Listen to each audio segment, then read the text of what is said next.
Hey y'all, welcome back to I Speak Organized. My name is Melanie and I'm your professional organizer and productivity consultant. I have my sleepy assistant here with me, sleeping on the job as usual, which is actually quite helpful. So thank you for being such a good supporter of my YouTube channel. Today I'm going to be sharing part 3 of my 3-part series in which I read to you the 80s classic, How to Clean Your Room.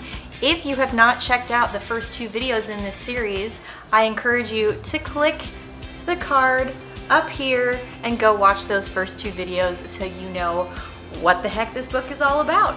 Without further ado, let's get into the core content, and I will read to you the final third of this book entitled How to Clean Your Room. Oh my god, look how organized my house is.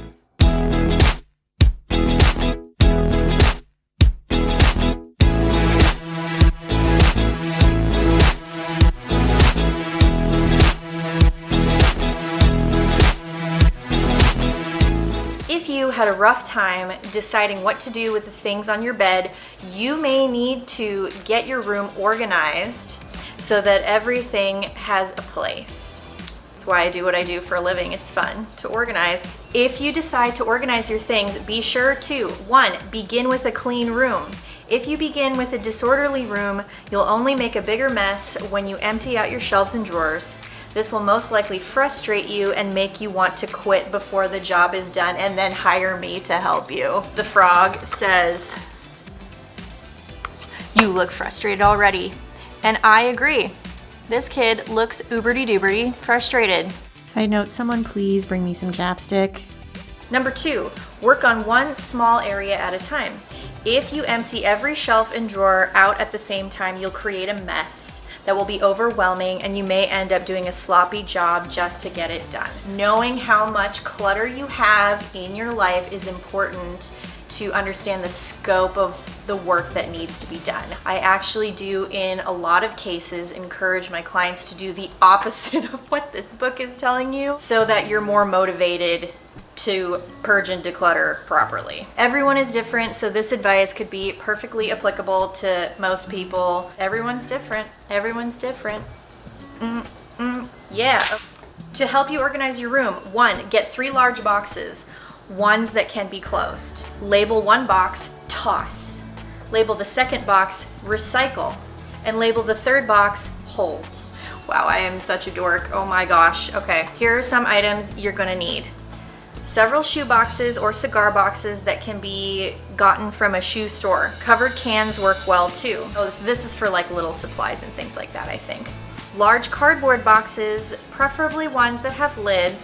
These can be gotten from a grocery store. Plastic storage bags, these can be purchased at the grocery store or online or wherever, because it's 2020. Decide where you're gonna put things.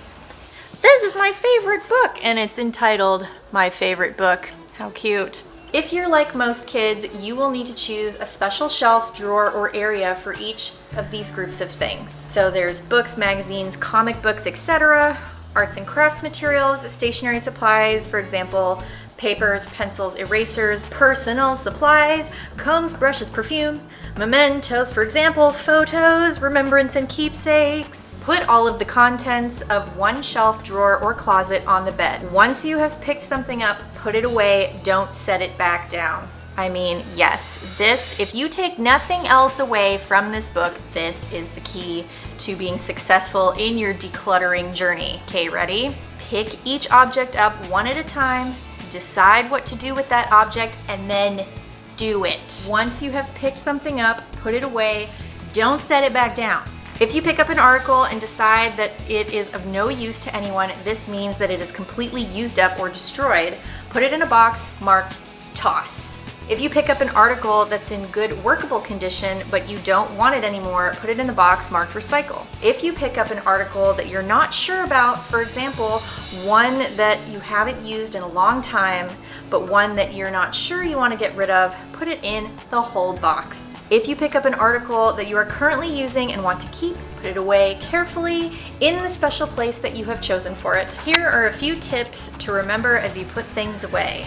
Anything that's smaller than a ping pong ball, for example, game parts, Barbie doll accessories, pieces to models, should be stored in plastic storage bags. Anything that's about the size of a baseball should be stored along with items about the same size.